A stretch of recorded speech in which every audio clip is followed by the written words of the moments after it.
Hey guys, so ഇന്നൊരു get ready with me ആണ്. ഇന്നിപ്പോൾ അതുപോലെ ലേറ്റായിട്ട് തന്നെയാണ് എണീച്ചിരിക്കുന്നത്. ലേറ്റായിട്ട് പോലും വീഡിയോ എടുക്കാനുള്ള ആത്മാർത്ഥത നിങ്ങൾ കാണാതെ പോകരുത് ഗൈസ്. സോ ആദ്യം തന്നെ മോയ്സ്ചറൈസറാണ് ഇട്ടിരിക്കുന്നത്. എനിക്ക് ഈ ഡോട്ട് ആൻഡ് ഗീൻ്റെ മോയ്സ്ചറൈസർ ഭയങ്കര ഇഷ്ടമാണ്. അതുപോലെ അതിൻ്റെ സൺസ്ക്രീനും.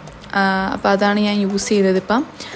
അങ്ങനെ സൺസ്ക്രീനൊക്കെ നമ്മൾ 2 ഫിംഗർ ഇത് വെച്ചിട്ടൊക്കെയാണ് നമ്മൾ ചെയ്യുന്നത്. എന്ത് ചെയ്യാനാ ഡെഡിക്കേഷൻ. പിന്നെ നമ്മളുടെ സ്കിന്ന് നമ്മൾ സണ്ണിന് പ്രൊട്ടക്റ്റ് ചെയ്യണം, ഒന്നാമത്തെ കാര്യം. പിന്നെ എൻ്റെ സ്കിന്നിന് ഇത് നല്ല സ്യൂട്ടാവും.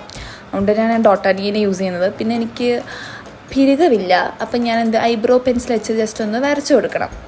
എന്നിട്ട് അവസാനം വരച്ച് ഇതുപോലൊന്നും ആക്കി വെക്കരുത്. അത് കഴിഞ്ഞിട്ട് ഇങ്ങനെ കുറേ ആയിട്ടുണ്ടെങ്കിൽ അത് ജസ്റ്റ് ഒന്ന് കൈവച്ച് ഇങ്ങനെ റബ്ബ് ചെയ്ത് ഇതാക്കി കൊടുക്കുക. പിന്നെ ആദ്യം പിന്നെ എന്താ ചെയ്യേണ്ടത്, നമ്മൾ ഐലാഷസ്, എനിക്ക് ഐലാഷസും മസ്കാരോ അതൊക്കെ ഇതാക്കിയില്ലെങ്കിൽ ഒരു സമാധാനം ഉണ്ടാവില്ല. ഞാൻ കണ്ണെഴുതിയില്ലെങ്കിലും ഞാൻ ഈ സംഭവം മസ്കാര ഇട്ടിട്ട് എപ്പോഴും പോവുള്ളൂ. എനിക്ക് അത്രയ്ക്കും അഡിക്റ്റാണ് ഞാൻ ഇതിന്. ലിപ്സ്റ്റിക്കിനെ പോലെ തന്നെ അഡിക്റ്റാണ് ഈ മസ്കാരോയ്ക്ക് ഞാൻ.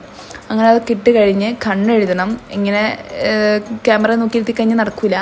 അങ്ങനെ കണ്ണൊക്കെ എഴുതി കഴിഞ്ഞ് സെറ്റാക്കിയിട്ടുണ്ട് ഗൈസ്. അത് കഴിഞ്ഞിട്ട് നമ്മൾ ലിപ്സ്റ്റിക് ഇടണം. അപ്പോൾ ആദ്യം തന്നെ ലിപ്പ് ലൈനറൊക്കെ ഇട്ട് സെറ്റാക്കി വെച്ചിട്ടുണ്ട്. അങ്ങനെ ലിപ്പ് ലൈന് ഒക്കെ മുകളിലും ചെയ്യുക, താഴെയും ചെയ്യുക, സാധാരണ ചെയ്യുന്ന പോലെ തന്നെ. എൻ്റെ ആണെങ്കിൽ കുഞ്ഞു ചുണ്ട. അപ്പം ഞങ്ങൾ എന്ത് ചെയ്യും, കുറച്ചും കൂടെ എലാബറേറ്റ് ചെയ്യാൻ വേണ്ടി താഴെ അങ്ങ് എഴുതി കൊടുക്കും. അപ്പോൾ കുറച്ചൊക്കെ ഏതായിരുന്നു തോന്നും. അത് കഴിഞ്ഞിട്ട് ഞാൻ എന്ത് ചെയ്യും, ലിപ്സ്റ്റിക്ക് സാധാരണ നമ്മളുടെ ലിപ്സ്റ്റിക്കൊക്കെ ഇടുക, എല്ലാം സെറ്റാക്കി. ലിപ്സ്റ്റിക്ക് ഇടുമ്പോൾ നമ്മുടെ മുഖമൊക്കെ ഒരു എന്താ പറയുക, ഒരു ബ്രൈറ്റ്, നമുക്കൊരു കോൺഫിഡൻസ് വരും ലിപ്സ്റ്റിക്ക് ഇടുമ്പോൾ. എന്താ അറിയില്ല, ഇപ്പോൾ പുറത്ത് പോകണമെങ്കിൽ തന്നെ ഞാൻ ലിപ്സ്റ്റിക്ക് ഇട്ടിട്ടേ പോകുള്ളൂ. അത്രയ്ക്ക് അഡിക്റ്റായി പോയി ഗൈസ്. അതുപോലെ തന്നെ മസ്കാരയും. അത് കഴിഞ്ഞിട്ട് ഹെയർ സെറ്റാക്കണം. അപ്പം ഞാൻ ഹെയർ ജസ്റ്റ് ഒന്ന്, എപ്പോഴും ഞാൻ രാത്രി പിന്നിയിട്ടാണ് കിടക്കുക. അപ്പോൾ അത് ജസ്റ്റ് ഒന്ന് ചീകി സെറ്റാക്കി. ഞാൻ പിന്നെ ഹെയർ ഇവിടെ വന്നപ്പോൾ നല്ല പൊഴിയുന്നുണ്ട്. അപ്പോൾ എന്ത് ചെയ്യുക, റോസ്മേരി വാട്ടറൊക്കെ ഇട്ട് സെറ്റാക്കിയിട്ട് നല്ല രീതിയിൽ മസാജ് ചെയ്ത് കൊടുക്കും. മസാജൊക്കെ ചെയ്ത് നല്ല സുഖമായിട്ട് ചെയ്ത് കൊടുക്കും. അത് കഴിഞ്ഞിട്ട് ഇനി ഹെയർ സ്റ്റൈലാണ് എനിക്ക് എപ്പോഴും ഉള്ള കൺഫ്യൂഷൻ. ഞാൻ കഴിച്ചിട്ട് പോകാൻ പറ്റില്ല, അല്ലെങ്കിൽ അയച്ചിട്ട് പോകാൻ. പിന്നെ അവസാനം ഈ ഒരു ഹെയർ സ്റ്റൈൽ അങ്ങ് ഫിക്സ് ചെയ്തു.